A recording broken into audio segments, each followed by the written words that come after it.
তাবিঈদের মধ্যে মুহাম্মদ ইবনে সিরিন খুব ভালো স্বপ্নের ব্যাখ্যা জানতেন। এক লোক এসে মুহাম্মদ ইবনে সিরিনকে বলল যে আমি দেখলাম আমার ছেলে পানি খেতে খেতে পেটটা এত বড় হয়ে গেছে। এই একই স্বপ্ন আরেকটা লোকও দেখলো, দেখে এক মূর্খের কাছে জিজ্ঞেস করলো। সে বলল, সর্বনাশ, এত বড় পেট হয়ে গেছে, তোমার ছেলে তো মারা যাবে। ঠিকই কদিন পরে ছেলেটা মারা গেল। আর একই স্বপ্ন দেখে এই লোক মুহাম্মদ ইবনে সিরিনকে জিজ্ঞেস করেছিল, উনি বলেছেন যে তোমার ছেলে তো অনেক বড় আলেম হবে।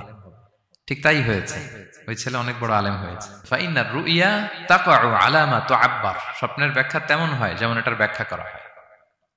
রাসূল সাল্লাল্লাহু আলাইহি ওয়াসাল্লাম একবার স্বপ্নে দেখলেন যে তিনি, ওনাকে দুধ দেয়া হয়েছে, বাটিতে দুধ খাচ্ছেন, পরে আঙ্গুলের ফাঁক থেকে দুধ বেরোচ্ছে।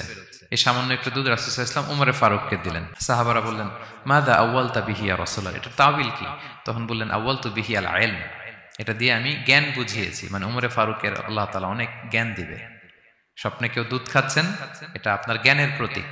রাসূল সাল্লাল্লাহু আলাইহি ওয়াসাল্লাম স্বপ্নে দেখলেন লোকজন দাঁড়ানো, কারো গায়ের জামা এতটুকু, কারো এতটুকু, কারো হাঁটু পর্যন্ত, আর উমরে ফারুক জামা একেবারে টেনে হিচড়ে যাচ্ছে। তো সাহাবারা বললেন, মাযা আউয়ালতু বিহি ইয়া রাসূলুল্লাহ, এই স্বপ্নের তাওয়িল কি, ব্যাখ্যা কি? রাসূল সাল্লাল্লাহু আলাইহি ওয়াসাল্লাম বললেন, আউয়ালতু বিহি আদ-দীন আত-তাকওয়া, এটা দ্বারা আমি দিনদারি বুঝিয়েছি, মানে উমরে ফারুকের দিনদারি অনেক বেশি। স্বপ্নে কেউ ছোট জামা দেখলে তার দিনদারি কমতেছে, এটার একটা আলামত।